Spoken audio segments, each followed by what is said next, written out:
46वां अध्याय। शिव का परिछन व पार्वती का सुंदर रूप देख प्रसन्न होना। ब्रह्मा जी बोले, नारद, भगवान शिव सबको आनंदित करते हुए प्रसन्नतापूर्वक अपने गणों, देवताओं, सिद्ध मुनियों तथा अन्य लोगों के साथ गिरिराज हिमालय के धाम में आ गए। हिमालय की पत्नी मैना भी अंदर से शिवजी की आरती उतारने के लिए सुंदर दीपों से सजी हुई थाली लेकर बाहर आई। उस समय उनके साथ ऋषि पत्नियां तथा अन्य स्त्रियां भी मौजूद थीं। भगवान शिव का मनोहर रूप चारों ओर अपनी कांति बिखेर रहा था। उनकी शोभा करोड़ों कामदेवों के समान थी। उनके प्रसन्न मुखार बिंद पर 3 नेत्र थे। अंग कांति चंपा के समान थी। शरीर पर सुंदर वस्त्र और आभूषण उनके व्यक्तित्व में 4 चांद लगा रहे थे। उनके मस्तक पर सुंदर चंद्र मुकुट लगा था। गले में हार तथा हाथों में कड़े तथा बाजूबंद उनकी शोभा बढ़ा रहे थे। चंदन, कस्तूरी, कुमकुम और अक्षत से उनका शरीर विभूषित था।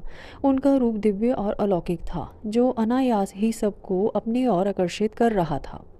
उनका मुख अनेकों चंद्रमाओं की चांदनी के समान उज्जवल और शीतल था। ऐसे परम सुंदर और मनोहर रूप वाले दामाद को पाकर हिमालय पत्नी मैना की सभी चिंताएं दूर हो गईं। वे आनंद मगन होकर अपने भाग्य की सराहना करने लगीं। शिवजी को दामाद बनाकर स्वयं को कृतार्थ मानने लगीं और अपनी पुत्री पार्वती, अपने पति हिमालय तथा अपने कुल को धन्य मानने लगीं।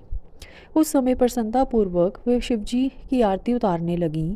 आरती उतारते हुए देवी मैना सोच रही थीं कि जैसा पार्वती ने महादेव जी के बारे में बताया था, ये उससे भी अधिक सुंदर हैं।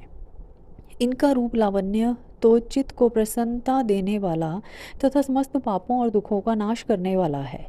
विधि पूर्वक आरती पूरी करने के पश्चात मैना अंदर चली गई। उस समय उस विवाह में पधारी युवतियों ने वर के रूप में पधारे परमेश्वर शिव के सुंदर, कल्याणकारी और मनोहारी रूप की बहुत प्रशंसा की।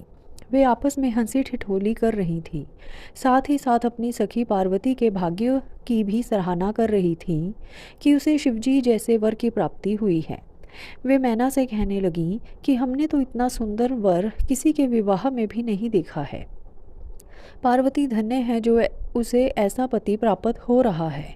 भगवान शिव के सुंदर मनोहारी रूप के दर्शन करके सब देवताओं सहित ऋषि मुनि बहुत प्रसन्न हुए। गंधर्व भगवान शिव के यश का गान करने लगे तथा अप्सराएं प्रसन्न होकर नृत्य करने लगीं। उस समय गिरिराज हिमालय के यहाँ आनंद ही आनंद था। हिमालय ने आदरपूर्वक मंगलाचार किया और मैना सहित वहाँ उपस्थित सभी नारियों ने वर का परिछन किया तथा घर के भीतर चली गईं। तत्पश्चात